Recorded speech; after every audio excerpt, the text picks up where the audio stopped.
And action. There you go. There's no better intro. Hello, everybody. Welcome to the Cubist. My name is Bill Corey. I'm the Cubist. And welcome to episode 70. I feel like, I don't know. 70. Yeah, we're early in the runs. So everything with a 0 at the end still feels like a milestone to me, which is probably not really the case. But hey, episode 70 is better than episode 1. So there you go. It is episode 70, Review-Palooza night. So we are in a weird lull in our scheduling at the moment. So we're doing a Review-Palooza right now while we reset everything, which means we'll be talking about a bunch of stuff, but we'll also be talking about International Tabletop Day, which we're going to make Brandon talk about a lot because we know he loves it. And we'll talk about the Gaming Hoopla last weekend and everything. But before all that, we should start doing, I should start the introductions. Wow, I'm all off kilter tonight. Brandon Kemp is here, shaking his head and being negative. Hello, Brandon. Hello. I'm not being negative. I'm kidding. I'm being positive. You're positive you don't want to talk about International Tabletop Day. There you go. Don't call it by a name. Kimberly Rebia is also here. Hello, Kimberly. Hello, Billery. Kimberly is dealing with a migraine this evening, so we get the icon version of her. And yeah, you do. That is better than no version at all. I will take it. That's right. And then I don't have to look at a screen. I'll check the chat like a couple of times, but overall. That's fine. That's fine. We've got the chat open. We got you, boo, as you always say. So, all right, let's get this show on the road. Review-Palooza time. So we're going to be talking about games and events. I'm going to start tonight, and then we're just going to kind of spitball tonight. So be a little bit loosey-goosey compared to a lot of our shows. But I want to talk about Lock, Paper, Scissors. Get it? So this is Lock, Paper, Scissors, Bill Corey. Lock, Paper, Scissors is a print-and-play escape room company based out of New Zealand, I believe. So the idea is that they sell you a PDF that has all of the stuff that you need to be able to print up your own escape room and then run it at your house. Yeah. So there's some neat stuff that they do. They give you the PDF that they give you is they give you 2 different formats. They give you one format that is for your just printer at home. And then they give you one where every image that they give you is formatted for a 4x6 photo. So like you could throw all of those files individually onto your thumb drive and then take that to your local Walgreens or whatever it is that you have near you that can print photos, print them all up, and then you get fancy glossy versions of it. In the interest of full disclosure, they gave me a promo code to download a free copy of one of their escape rooms. So I did the one called Escape Room Z, which by their admission was the one that was the most representative of their brand. I talked with them a bit online and I said, which one is the best representation of what you guys are trying to do? And they said that one. So we tried that. Hello, Paul, by the way. I can't type tonight, so I'm going to have to do everything vocally. My keyboard is kind of wrecked at the moment. So I will try to type in. I appreciate that. So the basic idea is you get this PDF. The one that I had, I believe, had 11 pages to print on a color printer. And then it took about, I want to say, half an hour to set up, cutting everything out. And some of the stuff needed to be put on the walls. Some of the things were supposed to be hidden around the room. A couple things had to be hung on the door to my oven. We'll come back to that in a second. That sounds dangerous. Yeah, it gets... and then I had to put something in the oven, and then you basically just need to have a pair of scissors handy and people. So the basic idea was I did about a half an hour worth of prep. I invited a group over. There were 4 of us, and I was able to play the escape room, by the way, and do the setup. So the only thing that I couldn't do was I knew where everything was hidden because I'm the one that hid them. So I sort of waited for the other 3 people to find all the hidden stuff, and then I joined, right? Like I waited for them to find stuff. And there was no there weren't any things that said, now that you found this thing, this will tell you need to go find a different thing. There was just things. So, and we did it. And the website, lockpaperscissors.co, not .com, has all of the stuff on there. I would urge people to go check out that website. It's going to do a better job of explaining their business model than I will here. I'm just going to talk about the actual escape kit that I did. It has issues. It's not bad. I'm going to lead with my review, which is a play it, which is weird, right? Because you can't. It's not in a box. So this is one of those you're going to have to hope somebody else gets it. But it has issues. And they asked, by the way, they specifically said that they wanted a constructive criticism review because they were going to take any feedback that they got for their future kits. So I'm just throwing that out there. They specifically wanted tips. Number one, it is not colorblind friendly. So that took out one of our 4 players immediately. It took out two of the puzzles for one of our players immediately, where he could not participate because he couldn't see colors. That's an issue. Yeah. Yeah, that's a problem. Secondly, there were 3 main puzzles in the kit. 2 of them made perfect sense, and we were able to muddle our way through them. And we got it. One of them required a big leap of intuition that even after looking at the hints, which they provide on the website, I still was like, wait, what? So it was not challenging. It was hard. It was almost unreasonably hard in one of the 3 puzzles. And I don't want to do any spoilers because it's not bad. Having said all of that, it was fun. The idea was that there was a zombie apocalypse. Your apartment or your hotel room or whatever, that you're on vacation somewhere with your mates, and you have the last pizza in existence. So you have to get the last pizza in existence out of the oven and then jump off your balcony. That's the plot line to escape the zombie apocalypse. Yes, it's silly. And they admit that they were a little silly with it. So you had to, get the pizza out of the oven, find a weapon so you could deal with the zombies, and then I don't see why that's silly at all. That sounds more reasonable than half the things that they make us do in things. Well, the last pizza ever. Okay. You never know, man. That's true. Having said all of that, it had a lot of really neat stuff going for it. They had some really clever ideas on how to do puzzles, stuff that I haven't seen in my very limited escape room experience. They actually instructed you to leave a pair of scissors out because the players had to use the scissors a couple of times during the escape room, which was kind of neat. So that was cool. It was neat.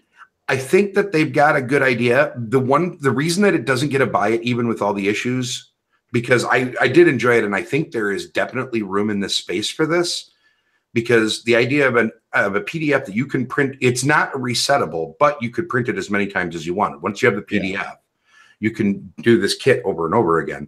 But it was also very expensive. They charged $20 for the PDF. And considering that you can buy Exit for 15 MSRP, and you can realistically get it for 10 or 11, that's real pricey for a thing you then have to turn around and do work in order to build such that you can run it at all. So it gets a play it. Yeah. It has issues.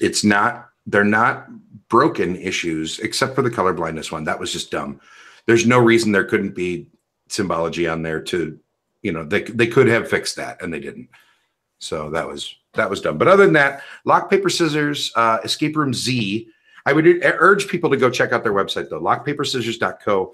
They even have a page on their page. I guess, did I say that right? I don't know. About how to page. Yeah, a page in the page about making your own escape rooms. Like, here are some tips on how to do it, and here's the way to think about puzzles and stuff. So that's kind of neat. And there were customizability. Is that a word? I think that's a word, right?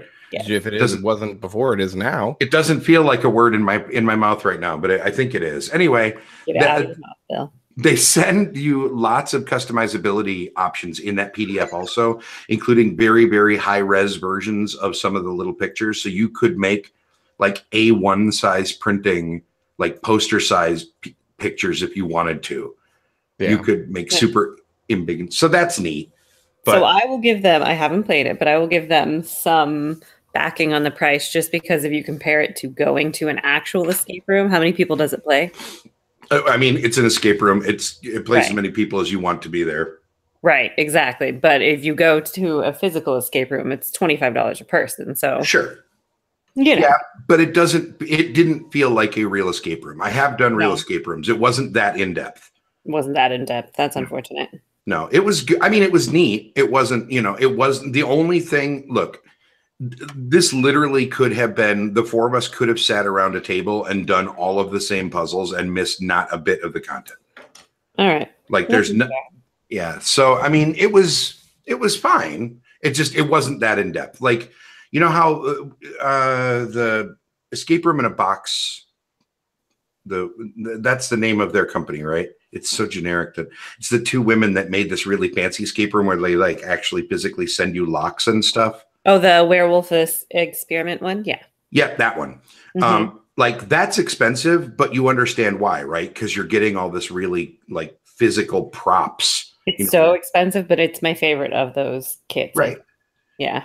Yeah, and it's worth the money because you're getting all this awesome you're getting these doodads, right? And it's resettable. I still don't think it was worth the money, but yeah. Is it resettable? No, not currently. Yeah. It's not resettable. Okay. No, I think they're working on like a convention drop off and swap kit thing that you can do to get a discount on the next or something, but okay. I believe as it currently stands, it's not resettable. Somebody can correct me in the chat if I'm wrong. Okay, yeah, I would be curious to know that because if it's not resettable, then yeah, I agree. It's probably not. Is this the one picked up by Mattel? No, that's okay. That's not the one I'm thinking of. I think it got picked up by Mattel, isn't it? Oh, the escape room in a box, the werewolf experiment. Yeah. Oh, okay, then yes. Yeah. Well, it's like $30 on Amazon. It was. I think the Kickstarter was $50. Oh, gotcha. I just clicked over to the. It's the magic of Mattel dropping the price on us. Oh, Matt says it is resettable. I guess it is. I don't understand how, but there must be manuals for resetting the locks and stuff. Okay. Yeah, I mean, even if it's a pain in the butt, right? Like if this is a thing that you invested in, I would spend the money, you know what I mean? I would spend the time, I guess I should say, to do a full reset of something like that. If I invested that much money in it, right? Right. So, yeah, it's not cheap, so. Right. Anyway, my point is $20 for a file that then asks you to do the work when the award-winning Exit series is under $15 a crack. True. And it's probably going to be like $5 worth of, between paper, ink, and time or whatever, just to make it yourself. I feel like it's a little bit overpriced. They need to drop their price point a little bit if they really want it to go, especially since. Or they should have like a bundle. Yeah, well, they do have a bundle. I will say that you could, but I think you can bundle them all, and they're giving away a whole crap ton of them in a contest on their website. So if you want to try them out for yourself, go to lockpaperscissors.co and sign up for the contest. You might be able to win a bunch of stuff. But anyway, I'm sorry, I went way long on that. I didn't mean to, but I think it's a unique and weird thing that I didn't know existed until they contacted me. So that's it. Lock, paper, scissors. Your print and play escape room kit. I'm giving it a play it. Cool. All right. Who wants to go next, Kimberly or Brandon? I will defer to Kimberly just in case if she has to bow out or anything, so she can talk. Unless she doesn't want to. Configurability. That's a word, Paul? Okay, so that one sounds like a word. Kimberly, did we lose you? Oh, we lost her voice. Okay. She said hi in the chat and then disappeared. Yep. And now she's gone. All right, there you go. Well, that's all right. Brandon, you go. What should I talk about? Or I can go again. I don't care. I've been playing a lot of Manhattan lately. Okay. Wonderful old game from our friend Andreas Seyfarth. Some may say it's his best game ever. That's probably Manhattan is Seyfarth? Yeah. I did not know that. It's a 1994 Spiel des Jahres winner that recently had a much needed facelift, shall we say, because it showed its age. If you played the old 94 version, it's kind of ugly. So we get this nice bright, see, I do have a prop, nice bright art from Jackie Davis that is just absolutely beautiful. It looks nothing like Manhattan though. It looks like some kind of tropical paradise. Sure. Well, with those colors. Yeah. Yeah. Okay, sorry. But it's welcome back. You said hi in the chat and then you disappeared. I know. I said hi in the chat and then the Google Hang kicked me out at the same time. I don't know what happened. Oh boy. I have returned. All right. We're going to have words about whether the old version of Manhattan really needed a facelift or not, because I go back to that age. But you go ahead first. See, and that's what I learned it on. I learned it on that ugly thing. And there are things in that version that I prefer over this, mainly the buildings, but I'll kind of explain that in a minute. So Manhattan is basically, you have 8 boroughs. I think it's either 8 or 6. I forget what it is. And you're basically just buying for area control. You want the most buildings in an area. You want the tallest building for points, and you just want buildings everywhere, right? And so the neat thing about it is there's a deck of cards that basically runs everything. And when you play a card, it tells you where you can build based on where you're sitting at the table. So if you play a card, it's got the little square with the 9 little blocks, and it tells you which one you can play on based on where you're sitting. So you play there. The next person behind you can build on top of your building if they have enough. If they have enough building pieces to do so, right? So we played it recently with 3 players, so it was 6 rounds. You basically have 4 buildings around, four building pieces around to go up. And so whether you can build up on top of it or not is dependent on how many actual blocks there are. So like if I put one of my 3 buildings on there, you can't just jump on top with a 2 or a 1. You have to be equal to or greater to be able to go up higher. And so this goes on for like 4 rounds, and then you created this beautiful down Manhattan borough, and you score it up, and the person with the most points wins. That's basically Manhattan, right? But it's just so fun and so what's the word?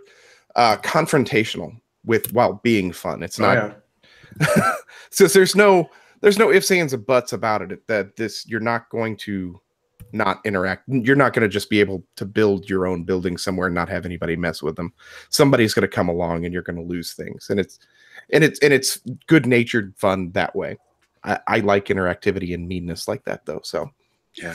And it's a fairly passive kind of meanness. It is, because you have it's card driven, right? So you only have X number of cards. Yeah, you have 4 cards in hand, so you do have a semblance of choice, but it's all, based on what you've drawn and everything like that. So you're like, sorry, I've only drawn these cards. I have to play on top of yours. Right. And you can totally lie. You can that too, right? Yes, you certainly can. Pad the blow if you've just done something terrible to your child, as an example. Yes. So it's really neat, and it has this wonderful spatial aspect with it. And herein lies the rub. The only reason I like the older one, the new buildings are see-through. If you can see this, it makes it really difficult when there's a bunch of them on the board to tell just how tall they are, especially if I've got them stacked on top of each other like so. So I think the old style buildings would have been better, but they wouldn't have matched this motif, I don't think. But Manhattan.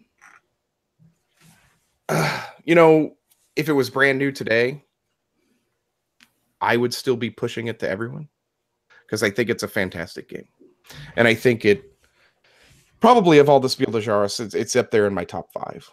Yeah, easily. I agree with that. So, but yeah, it's an absolute buy it, especially with the new version if you can get it. Foxmind, which I don't know why I said if you can get it, it's readily available. So, yeah, I'll be 100% honest with you. I don't like the look of the new version at all. Like, there's nothing about the new printing that I like visually compared to the old. Like, the Mayfair Games version is the version that I'm most familiar with, because that was right when I first started working with Mayfair. So I'm very familiar with that one. That's, to me, the quintessential version of it. I like the look of that box. For the time, it was absolutely fine. I think. I think this just kind of gives it more of a modern look. I suppose. Gives it more like a neon stuff puked all over the board look. I'll give you that. Don't knock on Jackie's artwork. I absolutely love Jackie Davis's artwork. The art is fine. I'm talking about the color palette. Well, that's her. So that's fine. That's much her style. Right. These nice bright colors. I think it's too garish for this game, is what I'm saying. Okay. I don't hate the art. I just don't like it for this game. Yeah. It just looked really old. And plus the old one, no, it didn't. I was looking at the old board. I was just going to say, plus the old one had the Twin Towers on it, but it doesn't. So, yeah, no. But it was just the old one's just, you know, it's the 6 squares, 6 boroughs with random pictures of New York on it. That's all it really is. Sure. So yeah, I mean, this is essentially an abstract game, though, It right? is. Like this is an abstract game. Its theme matches it okay, right? Like the theme makes sense for this abstract, but it's still essentially an abstract area majority game. Yeah, so it is. Yeah, I like the old version better, but I'm glad that it's in print again. It is in print again, and I don't know if it. I mean, maybe it was still in print with the old version too, and they just, you know, Foxmind and forget who else was part of this reprint. Just got the rights to it. But. Well, it's had a lot of companies that have printed it over the years. So the Manhattan, I have been smoten with whatever you want to say, and just been playing it an awful lot. So did they give you the Godzilla variant? No, that does not come with this. Everybody's mentioned it. Have you played with the Godzilla? And I always say no, because I have no idea what it is.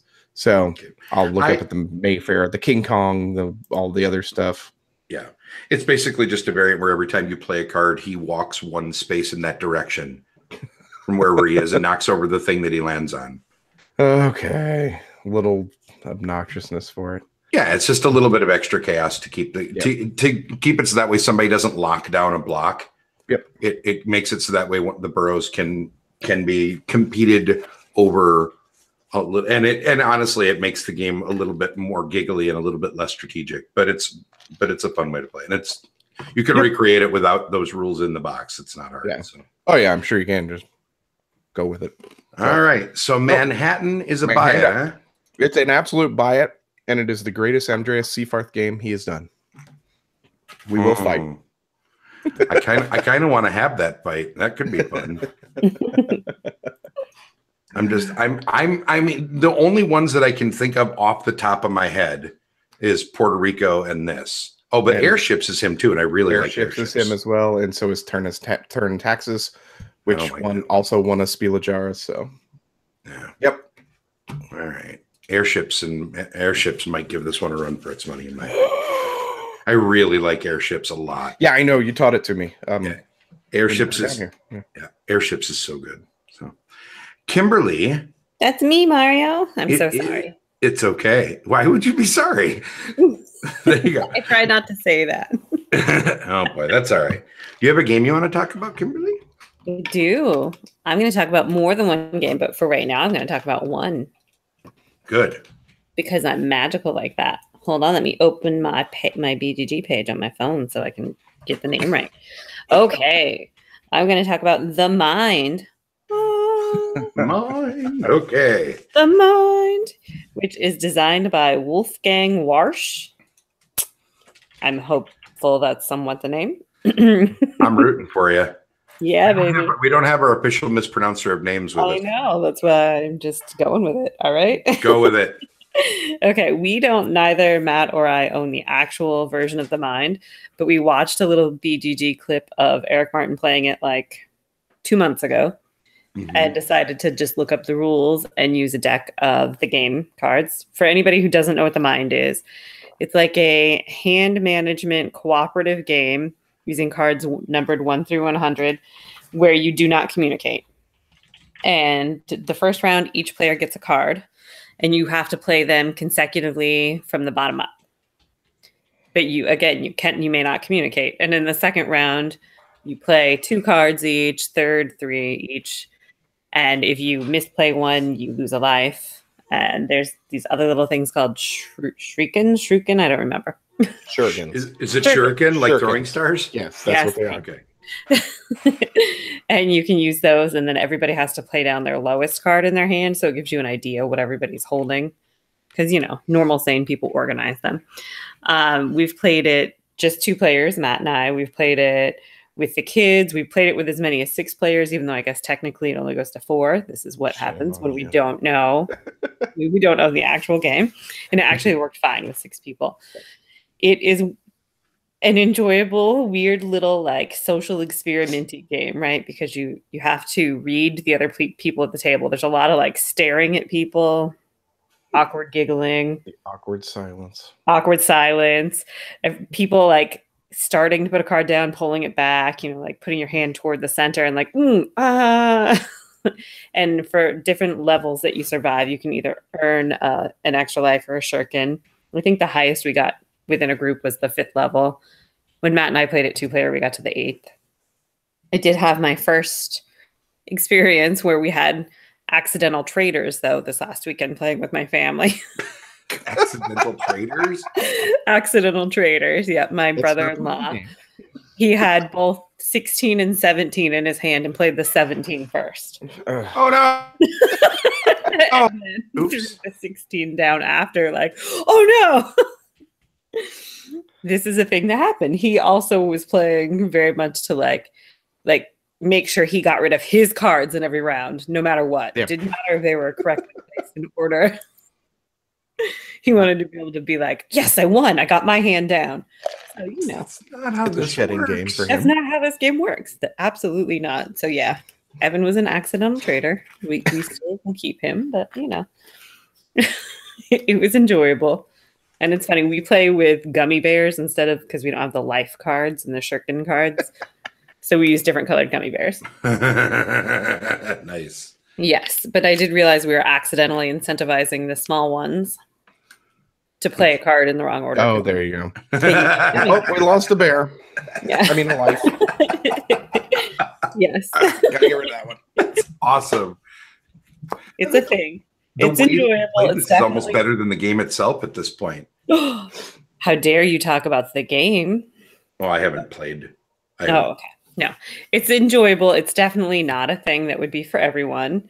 It's a weird little thing. It's, you know, kind of got that Hanabi-ish aspect, I guess, with the way people will hold their cards and things, but you really shouldn't do any of that, but it's still going to happen. You know, we've managed to pretty much avoid that. But two of my brother-in-law and his friend were trying to come up with like a system of how long you wait if your card is, you know, within 10 or within 20, and I cut them down. I cut it off. I was like, come on now, you're ruining it. So none of that, but you know. Right. I think it's probably like a $15 MSRP when it gets released in the US. Yeah, I'm pretty sure that's what Pandasaurus said, 15 for it. You can import it now for that too. Do you know, Brandon? What's that? Do you know when it'll be released? They're saying Origins, they're hoping, but I wouldn't bet on it. Yeah, no, me either. That's a very quick turnaround. You can get it from Amazon DE or Amazon, whatever the UK one is, for about that same price, even with shipping. So, that's not bad. Nope. Or you can just use the game card and some gummy bears to tide yourself. But then you're short one number. I'm short one number. What number am I short? Because doesn't the game? I thought the game only went to 1 to 99. It goes 2 to 99. Yeah. Oh, so you're missing 2 numbers because it's 1 to 100. The 1 and the 100 as well. Oh, They're boy. placeholder cards in the game. So you were just playing easy mode. The game. Yeah. Exactly. You lose those 2 cards, you just completely break it. Nice. Nice. Okay, so go ahead. I want to ask you a question about this. Okay, so Kimberly and I, and we haven't gotten to do it nearly as much nowadays as we used to, but we used to play a lot of games online together, and we played Hanabi a few times. And don't talk to me about Hanabi. Yeah. Right. Well, and here's no, I'm talking to you about Hanabi because what you didn't like about Hanabi, right? Because you don't like Hanabi much at all, and you cheat like crazy at it. Yes. So what is it that you don't like about Hanabi that makes you willing to cheat to get through a game? But this one, you specifically don't want to cheat to keep the game going. Well, I think that in Hanabi, there's just like less enjoyment overall and more pressure. And I tend to play Hanabi with people who are a little bit more like, God damn it, we have to get this perfect. Okay. A little bit more rigid about it, but the mind is just so ridiculous. Yeah, I mean, it's really not that difficult. The only rules you really have to follow is you have to play your lowest card.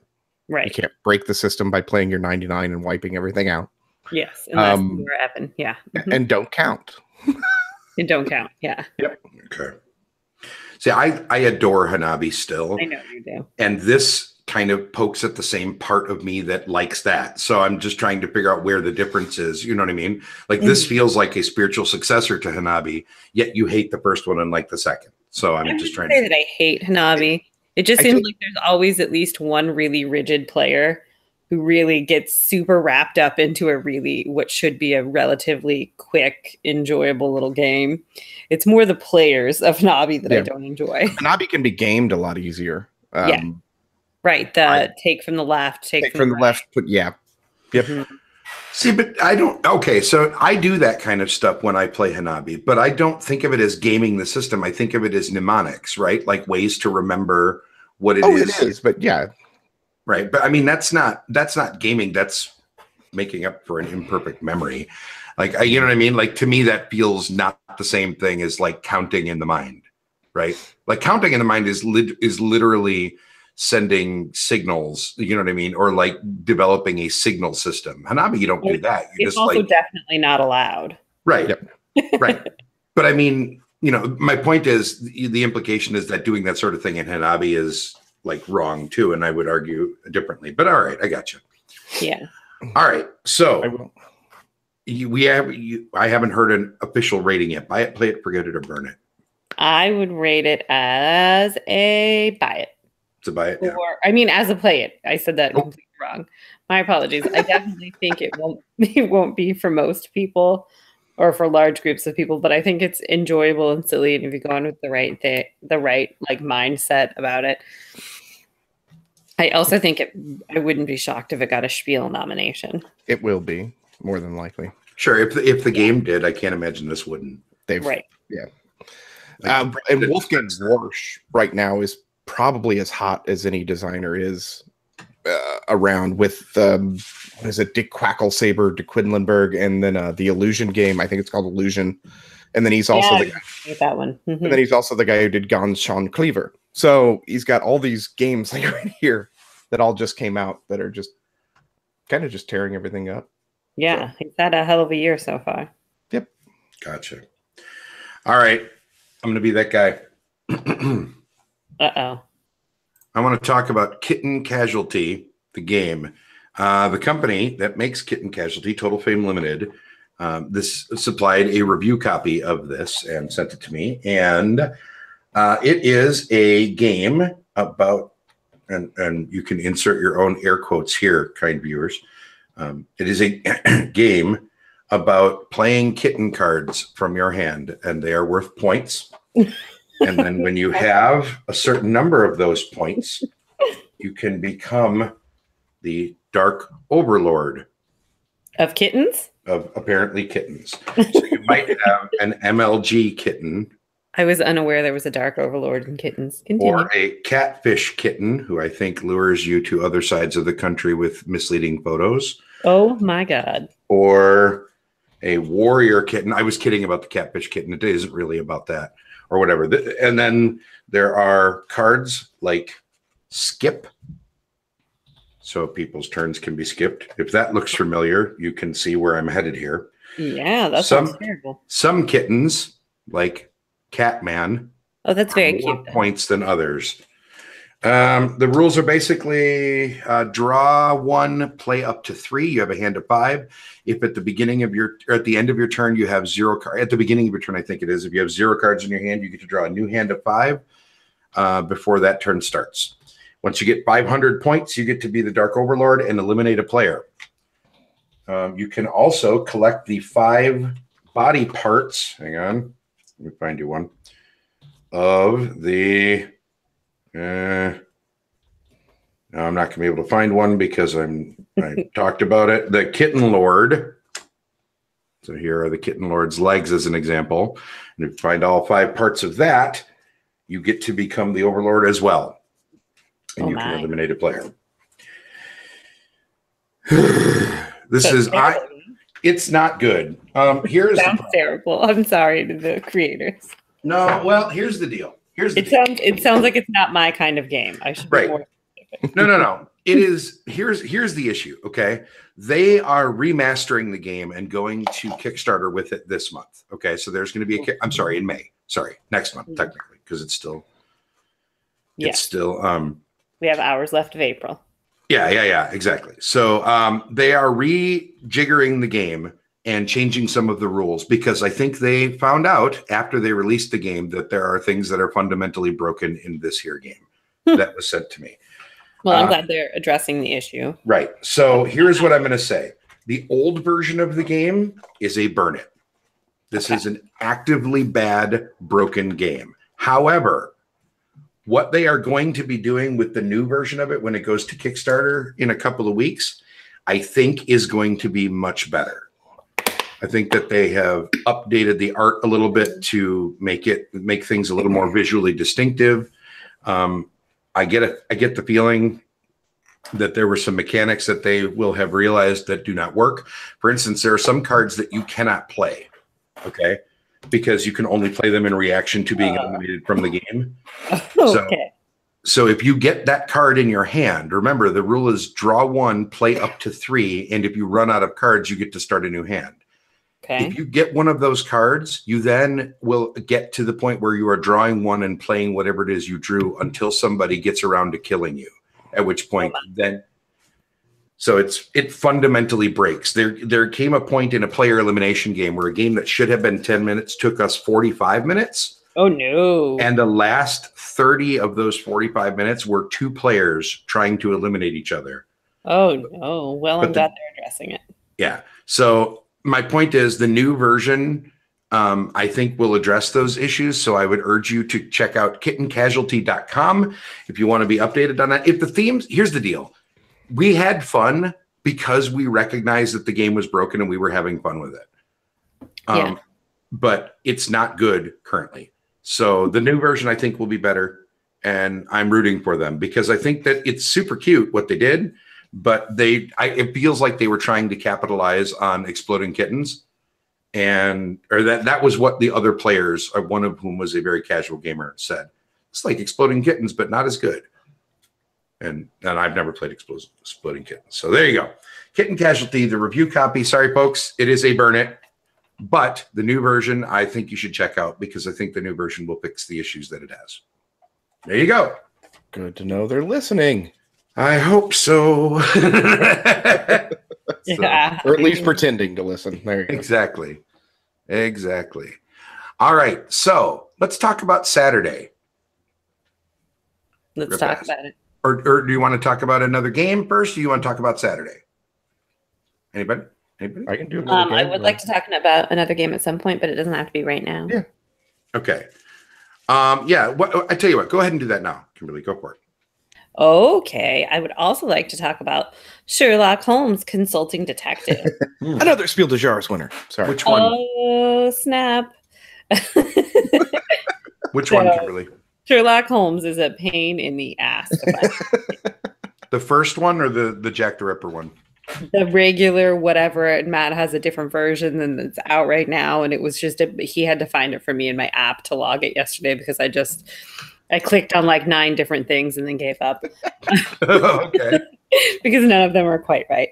So Sherlock Holmes Consulting Detective is like a deduction, sleuthing, murder, mystery based game. Obviously, Sherlock Holmes. Yeah. Where you get a book for, I think there are like 15 scenarios in the box. I'm not really sure. I can click over to the chat in case Matt says it. It's the original. So that's the Thames murders and other cases from 1981 originally that got reprinted like a year or two ago by Space Cowboys, right?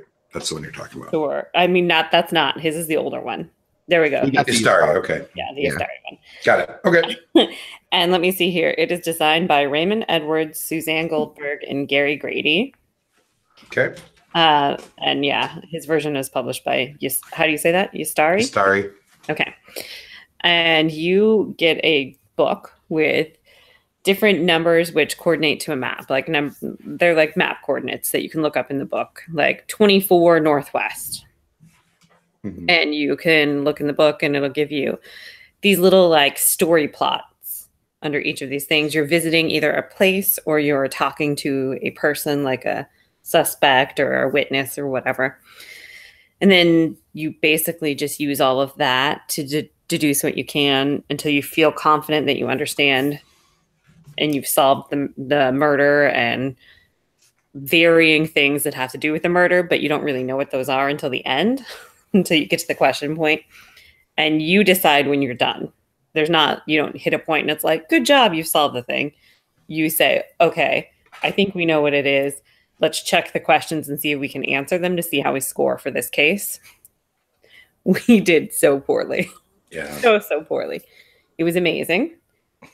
We stalled out at some point, but I also didn't realize there were these they're like fake newspapers, and they were just on the table, and I thought that Matt had removed them. Like they were for a different one of the cases. And then eventually I was like, what are these? Are these part of this? That would have helped. Yeah. And when it was necessary for the case that we did.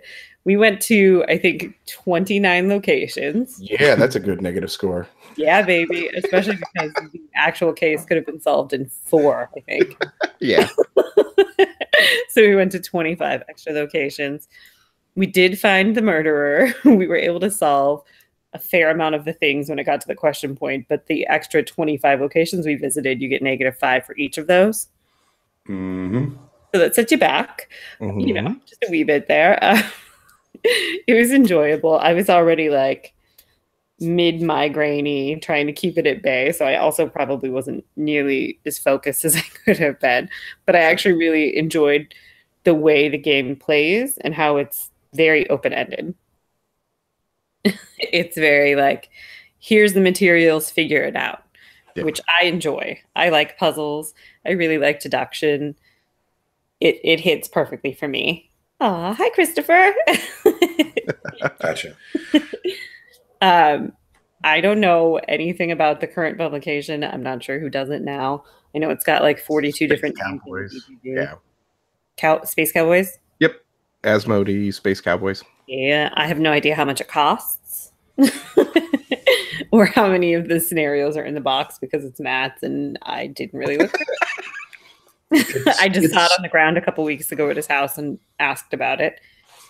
It's hovering in about the $50 range, whether you buy it new or on Geek Market or whatever. So it's somewhere in there.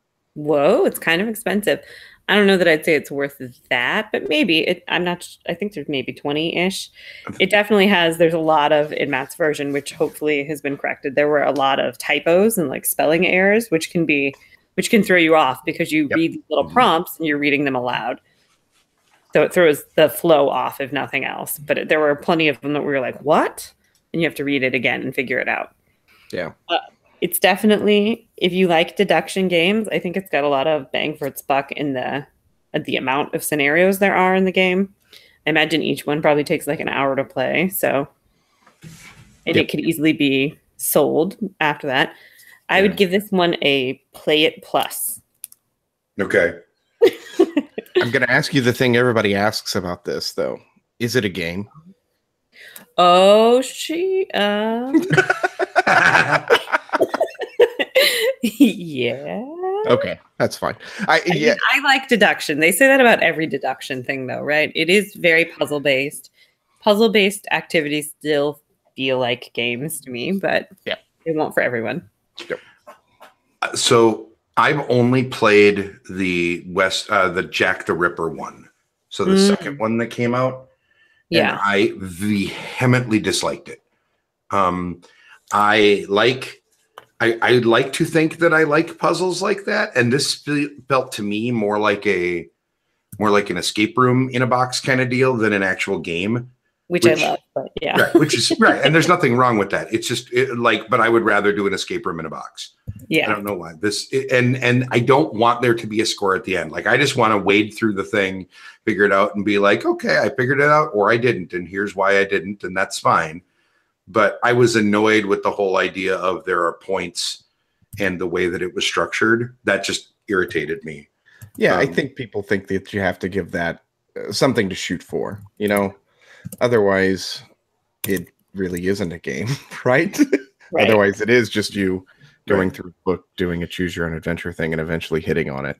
Yeah, and Matt's pointing out that you can just ignore the score, and I agree with that. But they also I don't know. It rubbed me the wrong way for some reason, and I don't know if that's just because the ones that I played were not as well designed as the originals, maybe, and this was just a worse second. You know, like the second game isn't as good. Maybe I would have enjoyed the cases in the first one better. But but I don't have my copy anymore. Let's put it that way. Okay, So but I'm glad you enjoyed it. That's awesome. It's a fantastic solo thing and 2-player thing.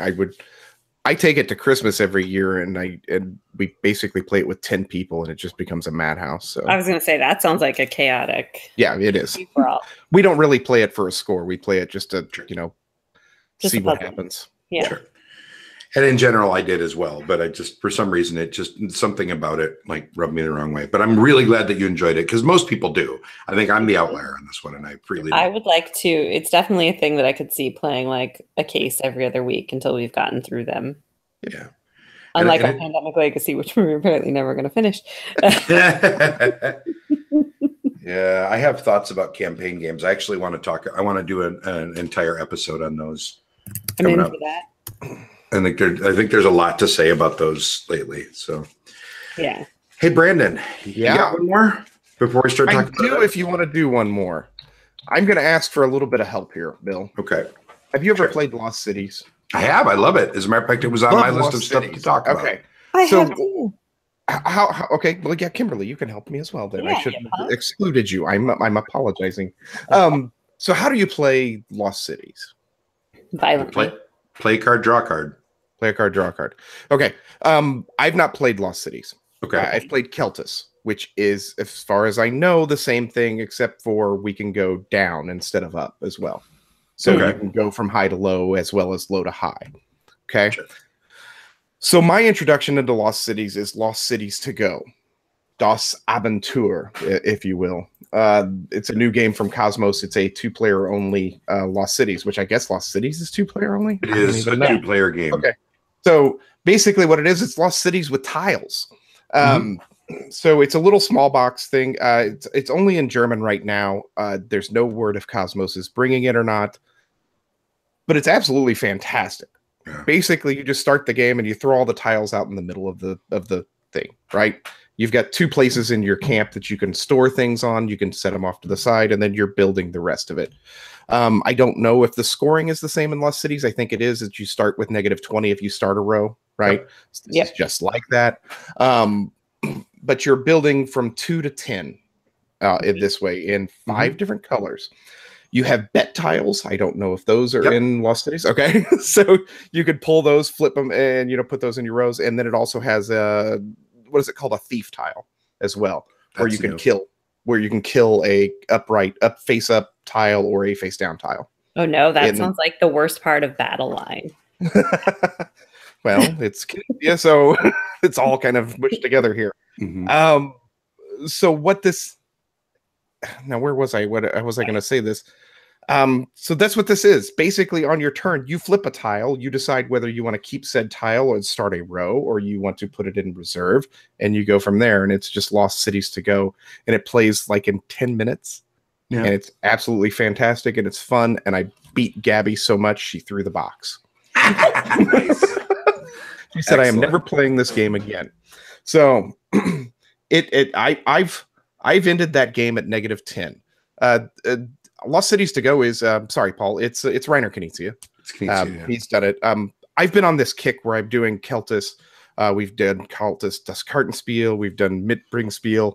And now I'm doing the Lost Cities things. So we just kind of like this whole little system that he's got working with here. So I just wanted to touch on it. It's like I said, it's German only right now.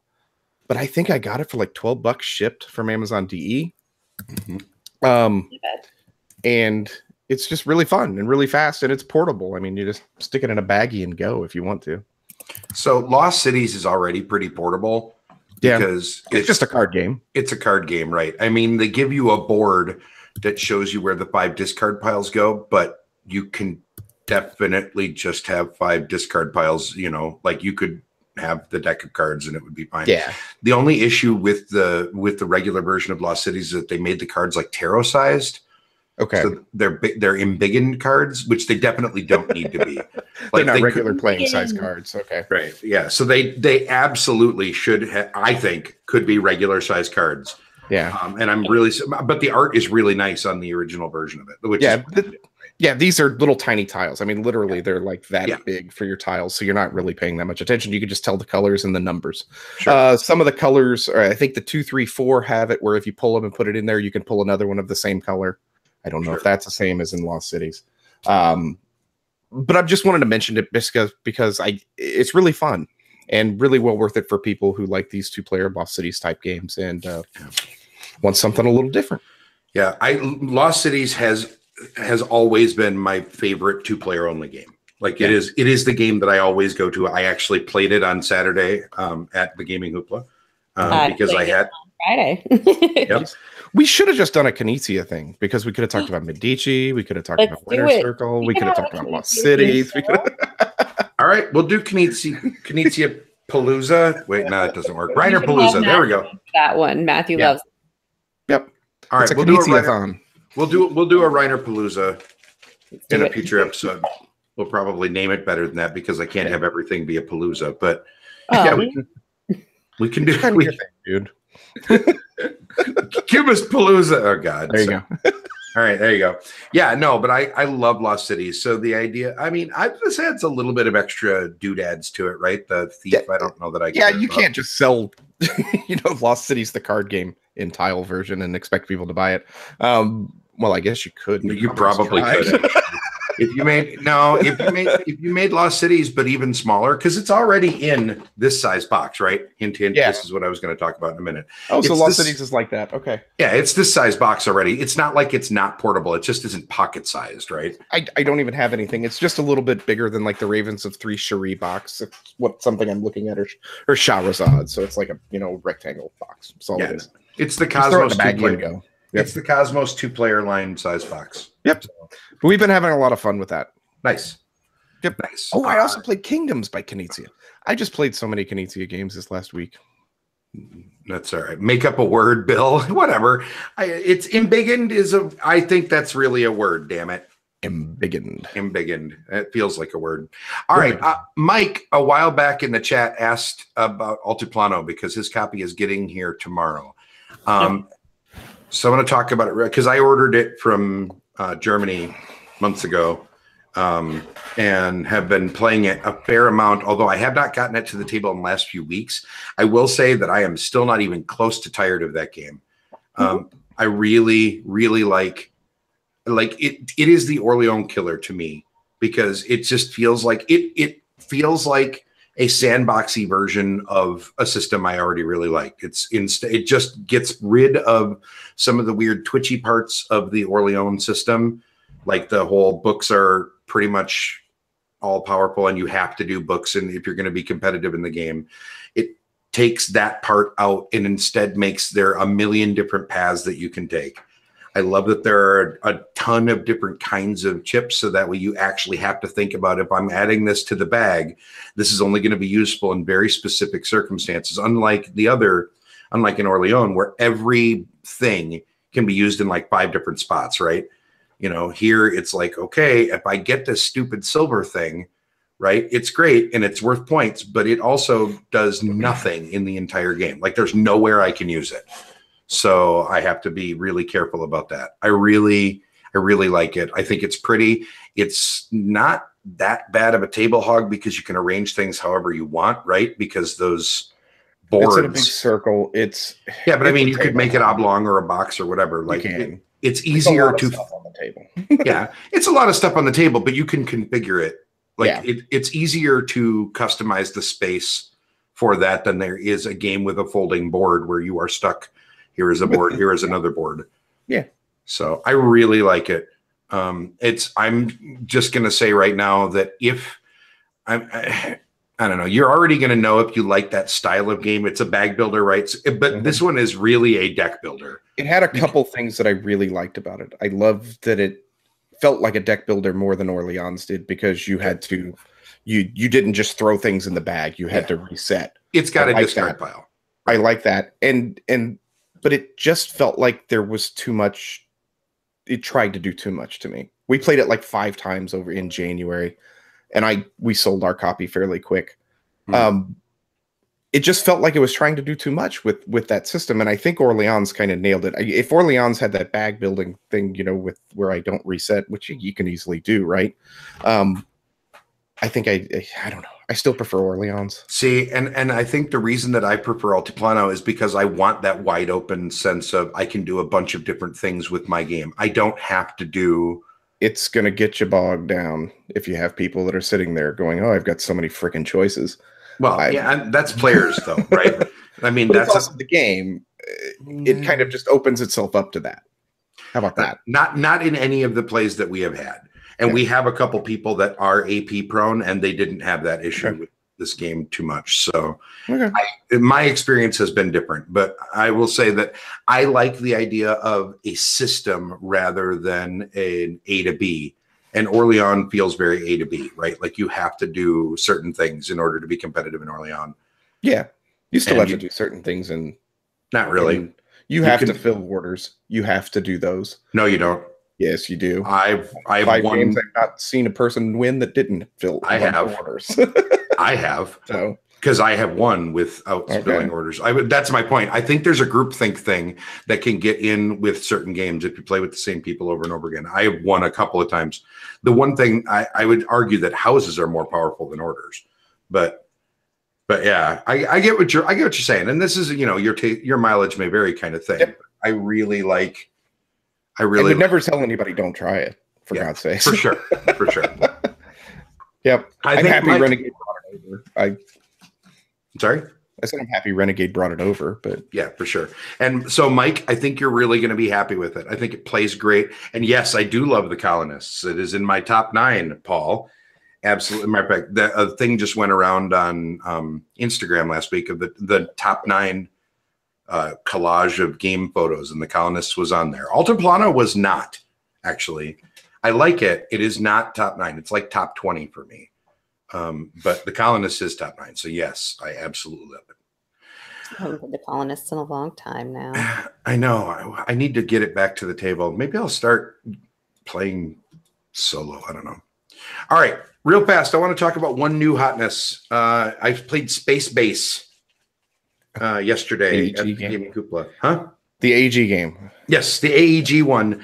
It's Machikoro. I hate to say it, but it feels exactly like Machikoro, but with a couple really important differences.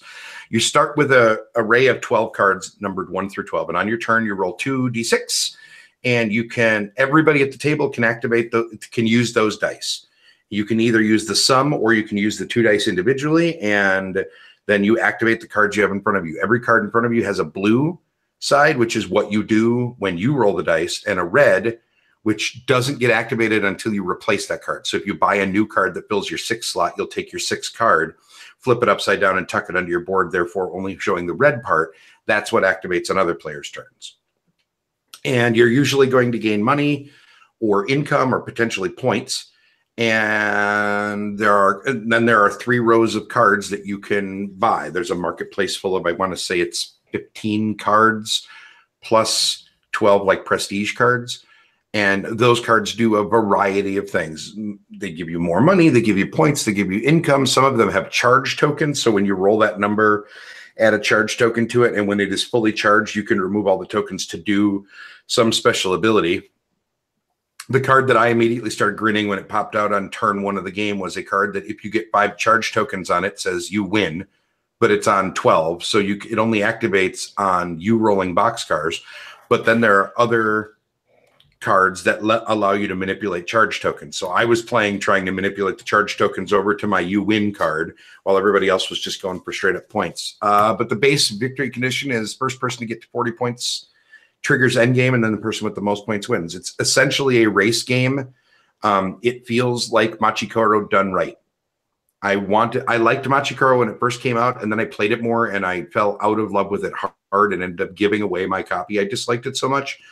I kind of want to own Space Base again because it feels like the same kind of game, but better, faster, prettier, better theme. Not that I cared too much. I'm not laughing at you. I'm laughing at a message. Oh, that's fine. That's fine. Love you. Yeah. Love you too. I think that this is a buy it for sure. MSRP is like $30. It's going to be available much cheaper than that. If you wanted to like Machikoro but were disappointed like me, or you just want a light tableau building game, I think this is your jam. It's really good. The components are nice.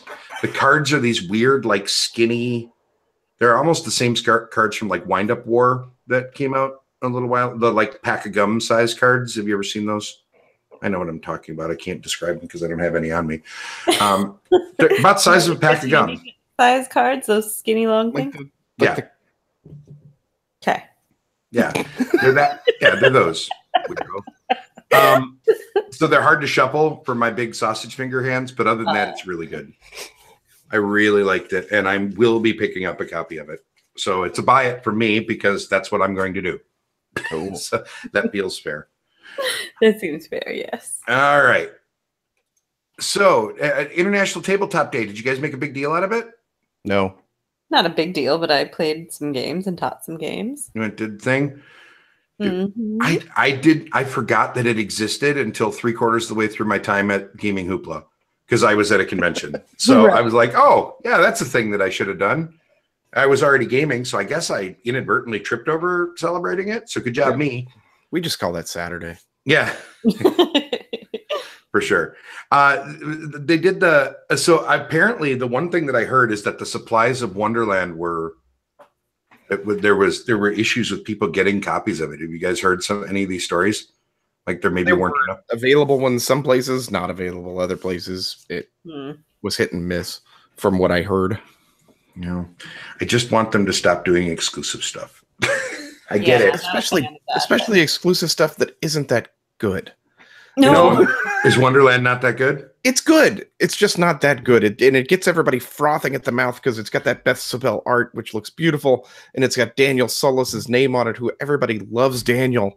Mm-hmm. But the game is, I mean, everybody just goes and rushes and wants to buy it because of that. And it's yeah, that's exactly the premise. I mean, the whole premise. And so people are getting this game, and it's not that. I hate micro games. Sorry, I'm done. You hate micro games? Yeah, I do. They they just make me want something bigger and better. I've never played one that felt like a game. Okay, like a fully fleshed out game. Love Letter's always the one I point to. And I still haven't gotten Circle the Wagons to the table, although I'm hoping to play Circle the Wagons is the exception of the That's what everybody kind of tells me. Circle the Wagons is one I need to try. I don't think I have it, so it'll never happen. So I like that you're not sure. What's that? You're not sure if you own it or not. That's kind of amazing. Well, it's with those wallet games, you know, I don't know what I've ordered. It's in my quiver. I know I got one from Daniel. So that's Daniel's game. Head in the Clouds. Head in the Clouds, yeah. So he's the one that designed it, so that makes sense. Yeah. Yeah, I don't know. But anyway, exclusives make me crazy.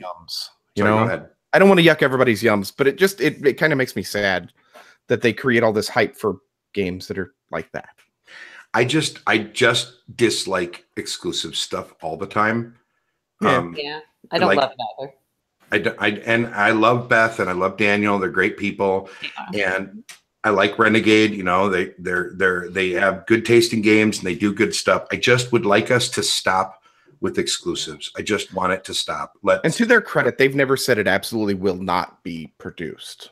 They've just said for right now, the only way to get it is through International Tabletop Day. That's almost worse. So because that's because that's almost like, you know, bait and switch. Like, I don't know, we might never do it again, you know? Exactly. But that's a chance you got to take. That part doesn't bother me.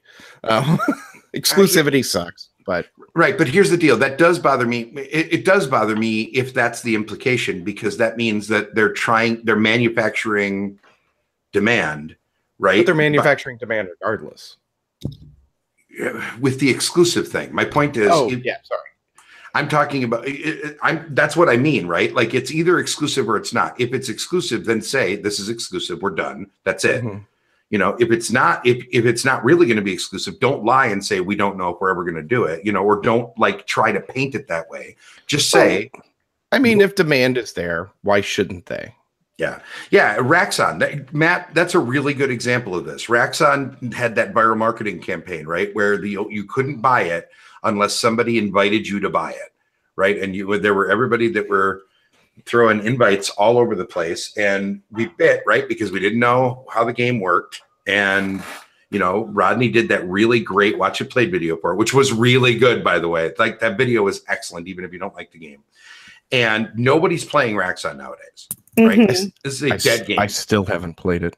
I was twice. I was like one of the that second wave or whatever of people to get it, and I just never played it, never bothered.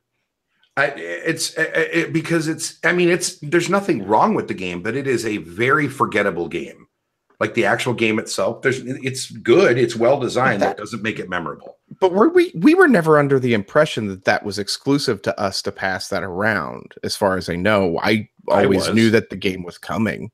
It's just we were getting it 6 months earlier or whatever than anybody else. Oh no, they made it sound like it was going to be exclusively PlayStation only. That's not, yeah.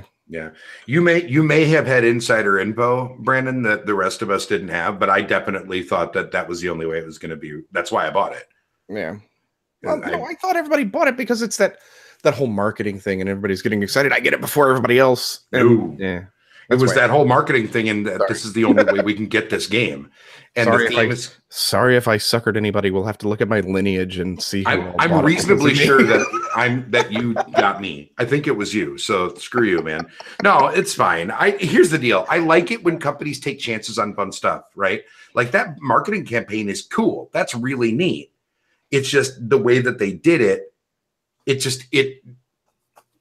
I guess it was more. It capitalizes on fear of missing out, right?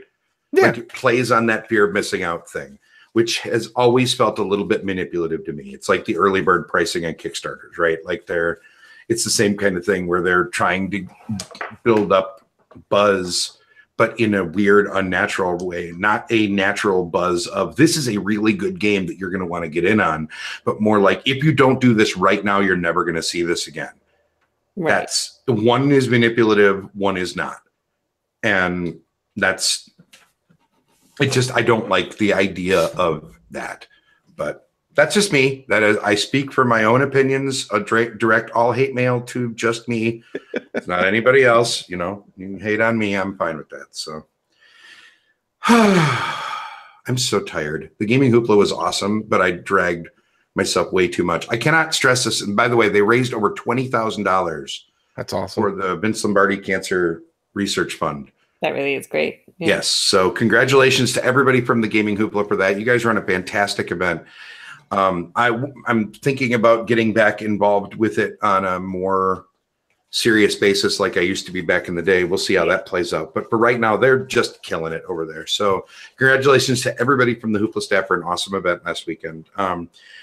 Hopefully they'll announce their dates and we'll start plugging them again this year. I was really behind on the Hoopla press train this year. Just lots of nonsense in my life over the last couple of months, but whatever. It was a lot of fun. They did a great job. The new venue's awesome. It's good. So that's cool.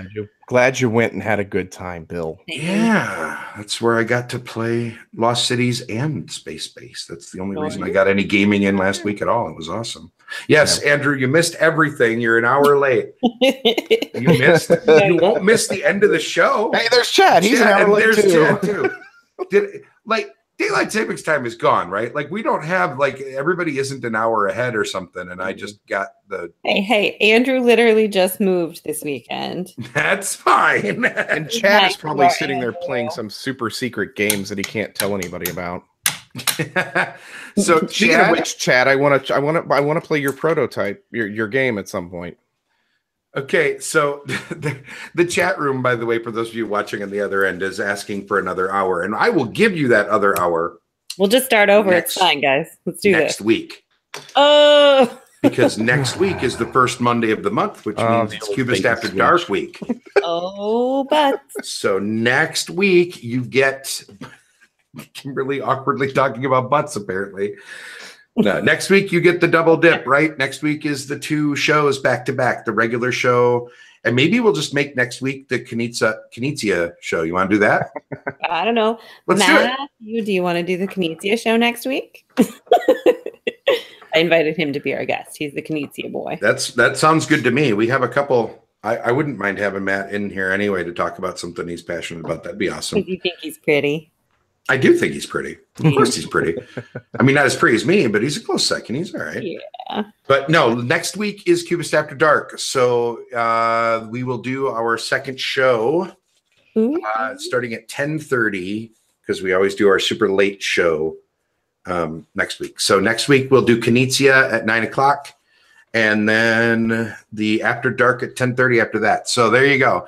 And I'm not going to make anybody else stay on, but I don't care. Do you guys want to go longer? We can go longer for a few minutes for people. I don't know. Do you have any other games you want to talk about? For tonight? Oh, we played some abstract thing, and if Matt is not actively in the chat, then he cannot tell you.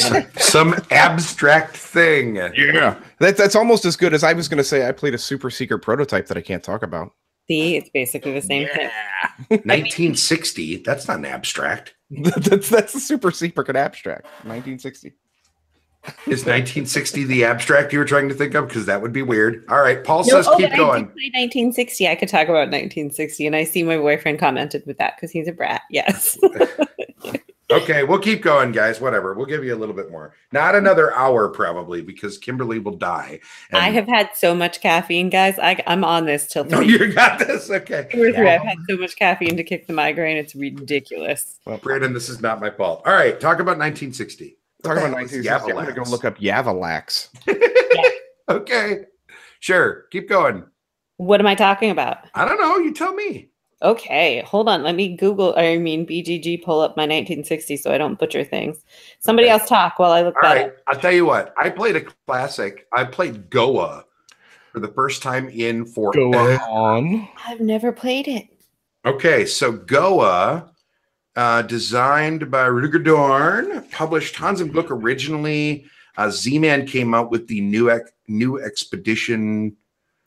Well, it's originally 2004. Z-Man republished it with the new a mini expansion in it, which adds like 4 tiles. It really doesn't affect the game at all. It's essentially a worker placement not worker placement. I'm a dummy. Auction resource management game. The board has 25 tiles on it, 5x5 grid, and space around the outside that you can place a flag token. And whoever is the first player on a turn places the flag along one of the rows or columns and puts their number 1 chip on it. Then next player clockwise around the table puts their number 2 chip on something that is adjacent to the flag. So one of the tiles that is adjacent either orthogonally or diagonally. And then number 3 player around the table puts their number 3, next to the number 2 and so on until 5 numbers have been put out. Okay. And then those 5 things are auctioned. So the number 1 auction is the thing with the number 1, which is always the flag. So you're auctioning for the right to go first next turn and for a bonus action. We'll come back to that in a second. Then the tile that has the number 2 on it, then the number 3, number 4, number 5. Okay. And those tiles that you're auctioning do a few different things. They either give you plantations, which will generate these spices that you can use to do stuff. They'll give you one-time, like instant payout things, maybe, or a tile will, or they might be ways to earn some victory points along the way. And after everybody collects whatever tiles, the 5 auctions happen, then everybody gets an actions phase. And on your actions phase, you're going to get 3 actions normally. You might get more actions from stuff that happened in the auctions, including the start player who always gets a bonus action. And those actions, you can use those you have this personal tech board sort of in front of you. And it has 5 columns with 5 rows each.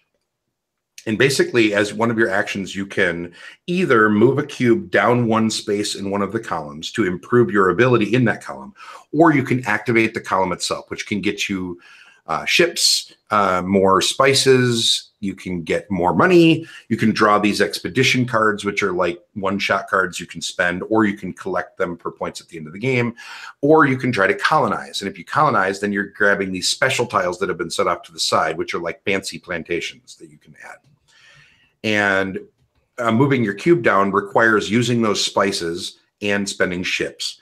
Colonizing requires spending colonists and a random flip off of the deck. So you get points by how many colonies you have, how far down those tech trees you've advanced, if you end the game with a bunch of money, and collecting a crap ton of those expedition cards. You get points from 3 or 4 different places, well, plus any tiles that you won in auctions that may be worth points. The end of 8 rounds, you play 4 rounds in the A half of the game, and then you sweep the board and fill it with 25 more tiles, 4 rounds in the B half of the game, and then that's it. It is a Euro full of Euro-iness. It's super, like the theme is dumb.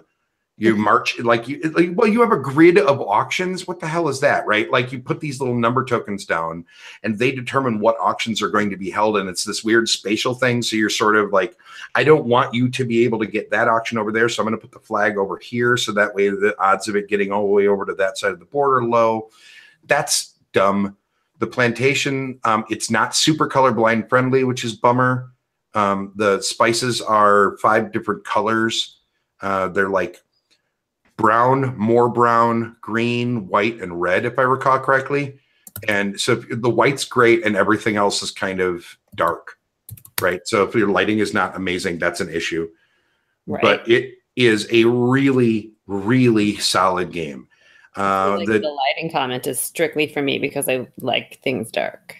Yeah, it will be a lighting issue for you. Okay.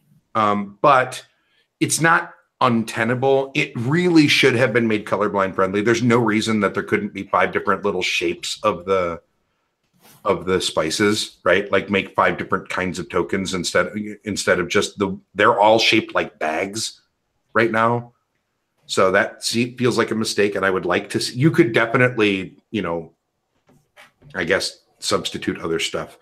Yeah. But it's really good. I like it. It's a classic for a reason.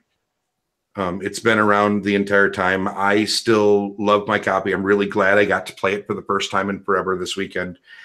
I think it's if you like Euros, it's a buy it. I think it's one of those games that if you like auctions and Euros, you're going to love this. There's nothing wrong with it. It does everything right, unless you're colorblind. And it might even be okay for colorblind. I'm not sure, but it has red and green, which is a problem. So there are a couple issues there, but I don't know. You could mark it up, I guess. I don't know. It's a stupid colorblindness is the only issue I could see with it. Other than that, it's really good. And everything else is colorblind friendly, just not the wooden bits. That's the only issue that I saw. But other than that, I really liked it. So there you go. Woo. That's fast. Go as buy it. All right. Did you Google the appropriate game, Kimberly? Yes, I did. I just wasn't sure who designed it. Okay. I'm going to talk about 1960, The Making of a President. Oh, that's Jason Matthews, right? Yes. And Christian Leonard. And Christian, yeah. Jason's the one that I could remember. Sorry. All right. So 1960, The Making of a President is a GMT game. A 2-player GMT game. It plays relatively similar to Twilight Struggle for those who have played it. It has a little bit of that area control, hand management, card-driven play thing going on, where your cards that you're playing down will either be for the Kennedy side or the Nixon side. One person plays as Kennedy, one plays as Nixon, or some of them are split, just like in Twilight Struggle. They can impact either party. As far as like general graphic design, art, board situations, 1960 is far superior to Twilight Struggle. Yes. It's a far more attractive game. One of the more attractive GMT games that I've seen personally. It actually has appealing art and it makes more sense. The graphic design is well taken care of. It plays probably relatively quickly if I hadn't felt like trash and needed to continually ask questions. I did enjoy it. I don't know that if I think it's better or the same as Twilight Struggle. It's roughly the same-ish for me on both, but my personal enjoyment of either play. I haven't played enough to really feel like I can fully compare either of them. I've played this one once, the other twice. Mm-hmm. It is played over 6 rounds, I believe, plus a debate and then the final election round. And whoever wins 250 electoral votes, does that sound right? 250? I forget what the majority is. 237. Yeah, something like that. I'll just look at the rules. I got my box right here. I think it's 237, but it might be. I don't see it in the little description on BGG, so I'm not sure. I'm not positive, unfortunately. But you play down 270. There you go, Matt. Thanks, Matt. Matthew. You have a hand of 6 cards when you are going to keep at the end of the round, and it will go into your debate, which happens further in the game. The other 5 you will play out, and they will either benefit you, or they will benefit the opponent, or they can be used for either of you. You can opt to play them as points, much like in Twilight Struggle, or as the event, and if you play them as the event, the card gets removed from the game. And then I believe after the 4th round, there's a debate. So those cards, or 5th round maybe, that you've been playing down into your side stack, your 6th card on every round, will go onto a debate board, and your debates are civil rights, the economy, and something to do with war, I believe. I'm not positive. Military of some kind, and like military aggression.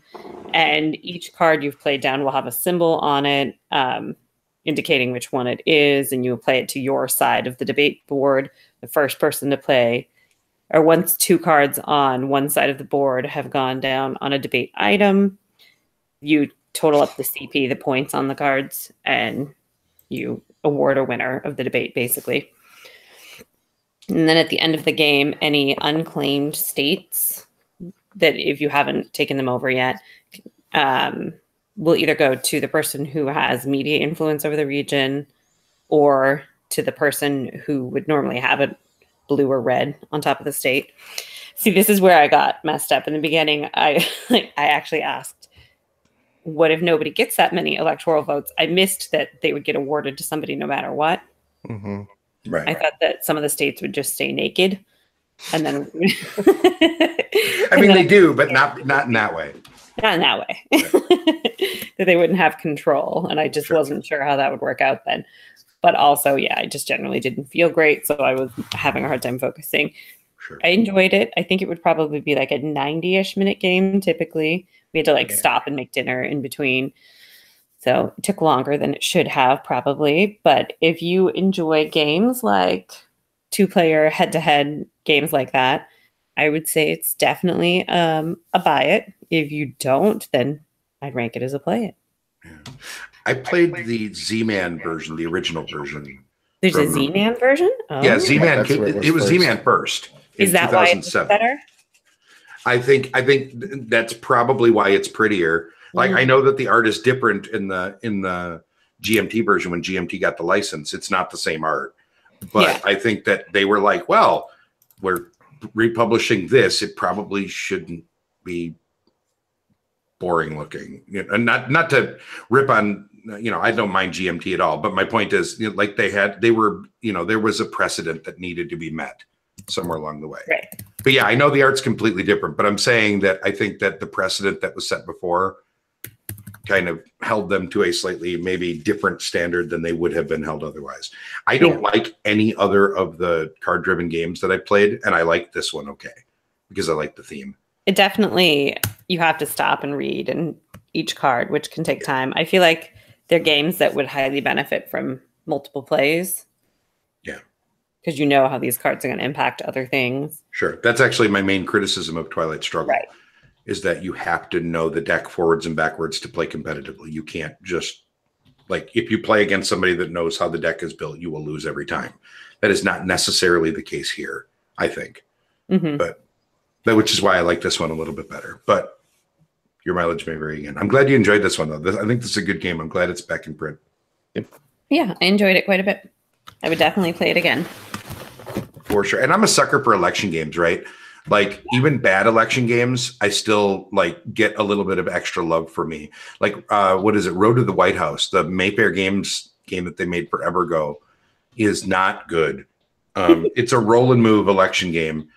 Well, sort of roll and move. Like, you roll a bunch of weird 8-sided 4-siders, and then they determine where your candidates can move.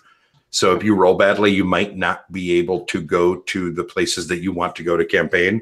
Mm-hmm. Which I suppose maybe you could justify some sort of weird realism on like can't book a flight or, you know, whatever. We couldn't get things together. So screw it. I'm going to New York. That just feels janky to me. But even that game, like I wanted desperately for that game to not suck and I couldn't make it happen. Like I love election games. So that's probably why I lean into this one. I will say there is a little bit more randomness in 1960 than there is in Twilight Struggle. And I think that's probably why it's more forgiving for newer players, right? Probably, yeah. Because there's this aspect about where you have to pull cubes from the bag. Yeah. Which can definitely add to some randomness. Yeah, for sure. For sure. Thank you for agreeing with me, Paul. I don't know which thing you agreed with me on, but I just appreciate it when anybody agrees with me on this show. So thanks. Brandon, you got one more? So we can stretch this out to an hour and a half. We'll give him an extra half an hour. You have 4 minutes, Brandon. Go. One second.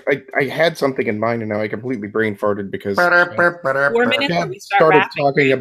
Chad started talking about trick taking games and I had to jump in. Dear God, what do I want to talk about? 10 seconds before we start rapping, Brandon. 10 seconds before we start rapping? No. Are you literally going to rap? No, she's really not. I'm going to stall now and I want to hear this. I can rap. Come on now. No, you can't. I heard you try. It's not good. Go. Do it. Come on. Freestyle. No. See, you got nothing.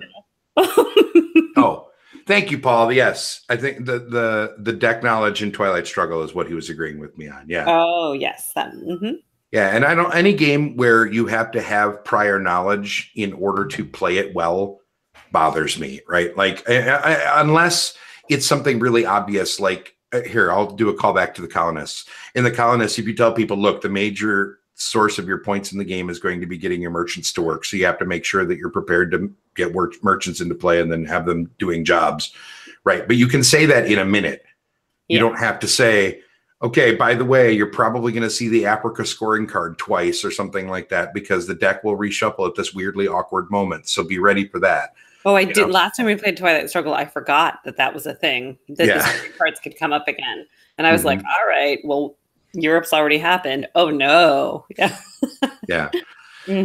Yeah, it's the reason that Twilight Struggle for me is a solid forget it, whereas 1960 for me is I really like it. But yes, I understand that.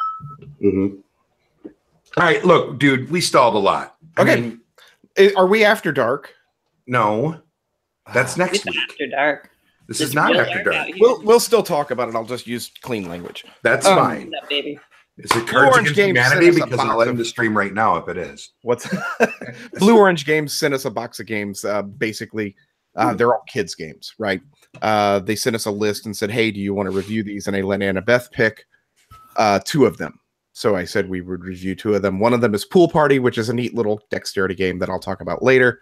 The other one is a fun little pooping game called Who Did It? Oh, yes. So it comes in this nice little plush poopy, first off, with little smiley face and eyes. And on the back it says, Who Did It? It's a memory game. We all love memory games, right? Just nod. No. No. No, not even a little bit. We literally just complained about that with Twilight Struggle, sir. But that's not a memory game. That's just you have to know the cards. Strategy game, but yeah. In Who Did It, you are trying to frame another animal for pooping in the living room or wherever they poop. So you have a hand of 6 cards, and each of those cards, 6 cards, has a different animal, okay? And so you start with the youngest player, of course, will start, and they will play down a card, and they'll say, it was not my parrot that pooped in your living room. It was someone's turtle. And then someone has to play the turtle real fast and say, it was not my turtle. It was someone's hamster. And then the hamster comes out and do this. So you're all just trying to remember what everybody has freaking played. That seems ridiculous. Okay. It is. And you're trying to frame them to where they are the ones that poop. Because if you it's actually not framing. Because if you name somebody that nobody has done it, right? Or if there are no more animals out there and you say it's a parrot and the parrot's not out there, your animal just shit the bed. Sorry, pooped the bed. There it is. Sorry. Can you tell that I haven't played this with Annabeth much? It's been with adults. Okay. So It's just a fun little memory game where you're just real quick, just busting this out. You could be as obnoxious as you want, or it could be as kid-friendly as you want, because kids love scatological humor as much as adults. So do you and your gaming group. Poop jokes, yay! Poop jokes for days. It was almost as fun as Sticky Chameleons, so which got mildly inappropriate. That's a terrible no! I don't want to know what you stuck them on. It wasn't on purpose. We'll just say that. But so we'll review that a little better. But that's basically what I was going to talk about, because I couldn't talk about Winter Circle or Azul or Majesty or any of those actual really games that people want to hear about. I wanted to talk about the poop game. Whatever. We've been all over the place. That's fine. All right. So who did it? The poop game. Who did it? Designed by Jonathan Favre-Godal and artists of Steve Augier. I pronounce. See, on BGG they've got the wrong cover. That's not the cover for it, because this actually comes in a plush poopy. So alrighty then. It shows that as one of the pictures. Oh, it does. Okay. Yeah. I would just like to point out that Steve Augier, I pronounced his name that way because it is Steeve. He has a bonus E. So there you go, Steve. But it's fun. We've been playing a lot of those little games, and then like Match a Monster, I think, is the other one from North Star, and okay. What is the other one? Oh, the chicken one, Funky Chicken. So it's like Happy Salmon, except you have to dance a little bit. Yeah. So is it a buy it, play it, forget it, or poop it? It is a poop it, for crying out loud. Buy that thing, enjoy it, and then give it to someone else. Okay. Pass it on down. Oh God, I see what you did there. That was terrible. Yeah, no, it was terrible. It's a fun game. If you have kids that are just going to giggle and laugh at this, or if you have adults that need to not take their lives so seriously, by all means. Sounds terrible. This is not. I am not the target audience for this. No, you're not. I love memory games. So I think Memoir is going to get an SDJ nomination. There's one for you. That's a wonderful memory game too. So I like that these memory games are coming that are fun and not all right, Twilight Struggle memory games. Hey, when are the nominations actually announced? It is the middle of May. Okay. Soon, right? I forget the exact day. I'll find it real quick. Oh, that's all right. So here's the deal, ladies and gentlemen. Next week we will do tell you what, we'll call it a deep dive, but we'll call it Deep Dive Reiner Knizia instead of one game. Okay. So it'll be all Reiner all the time next week, and we'll maybe get Matt in here or whatever. And then the week after, and then After Dark is next week too, ladies and gentlemen. So you'll get to hear us speak inappropriately. Hopefully Patrick is feeling better. By the way, Patrick, be well. And Eric is on a cruise ship. I hope he's having a good time and didn't get sick. And then the week after that, we'll do a spiel episode. How about that? There you go. There. So you got 14th they announce. So 14th they announce. So we will make our predictions. There you go. Yes. So because that would be the 14th is the day. Is the 14th a Monday? No. Yeah, it is, isn't it? Yes. All right. Yeah, it is. So they'll be announced the day of that. So we'll talk about the nominations then. It won't be a predictions. Maybe we'll throw some predictions at the end of next week's show or something. Yeah, I can give you mine now, but that's no. We've already gone a half an hour over. We're good. We gotta keep some stuff. We gotta keep some stuff back, man, to make people. I'll keep watch talking it next week. Chad has his predictions too. We'll just take this. Okay, I tell you what, real fast. Here we go. I'll do the legwork. Okay, I'll combine this. Email the cubistpodcast@gmail.com with your predictions. All right, one prediction for each of the major categories. No cheating. Tell you what, 3 predictions for each. 3, yeah, because you want to do nominations first, right? So 3 predictions for nominations, and the person that gets the most of those nomination predictions right I'll figure out a prize by next week. I got a couple games donated to give away. Are you telling the guests to? Yes. Yes, we are not eligible to win prizes on our own. Oh, I was already typing up my email. That's fine. That's fine. And then I will also compile stats of what things got predicted the most by our viewers. How about that? I tell you what, I think I have a copy of The Mind sitting in shrink on my shelf. There you go. Because I bought like 8 of them. And you know what? I have a copy of Hanabi in shrink that got donated. So can hit both ends of this thing. That's amazing. I'll hold on to The Mind and I'll give it away to your winner. So okay. And I will give away a copy of Hanabi on the same week. So there you go. We'll give away 2 prizes that week. I don't know how we'll determine them yet. We'll figure that out. Yeah. But send in 3 predictions for each of the 3. So it's the Kinderspiel, Kennerspiel, and lay off the Spiel. Kinderspiel. I don't think people are going to know them. All right, Chad may, but I don't think that's fair. That's fair. All right. The Kinner and the Spiel, by all means, get them. All right. So 3 predictions for the big Spiel des Jahres and 3 predictions for the Kennerspiel. Yep. And go back and watch the first 69 episodes if you want to hear us rant about how we think their nomination process is flawed. Somewhat flawed, but that's all right. We'll do it anyway. It'll be fine. Yeah. An award for you. I know. That's why it's funny to listen to us rant about it. So, all right. So again, the Cubist podcast at gmail.com. Email your predictions for the Kenner Spiel, which is like the quote unquote heavy game, right? And then the Spiel, which is the. No, we quit calling it the heavy game. It's not the heavy game. All right. It is the next step game. The next step game. Fine. Yes. Oh my. There's a technical I didn't even know. Okay. Yes. We have the Spiel police are here. I apologize. And yes, Chad, I could rant about a certain reviewer or 2 in that same review crapping on the mind, but we'll be nice. Fine. We can talk about that in 2 weeks. So in the meanwhile, Kimberly. It's me. Got any pluggage you want to do? Sure. Hi, my name is Kimberly Revia. You can follow me on Twitter at KJ Revia and the same on Instagram. We'll call that good. Good job, you. Yeah. Brandon. I am going to say Wednesday. I think I got it set to launch at like 8 a.m, sometime like that. We are starting our special Spiel des Jahres thing over on What Did You Play This Week. Chris Ray and I sat and we played every Spiel des Jahres winner. Whoa. And we are talking about each of them individually. So every Wednesday we're releasing an episode. The first one we're talking about 1979 to 1989. So we're covering Heron Tortoise all the way up to Cafe International. So, wow, that's pretty cool. But then the next week, we'll do 90 to 99 and so on and so forth until we get to the last week where we're up to the present. And is that on the What Did You Play This Week feed? That is on the What Did You Play This Week feed. If you are subscribed to it, you will get it automatically. And I apologize if that irritates you, but it's easier than setting up a second feed. Exactly. Yeah. I mean, in all honesty, the What Did You Play This Week podcast is.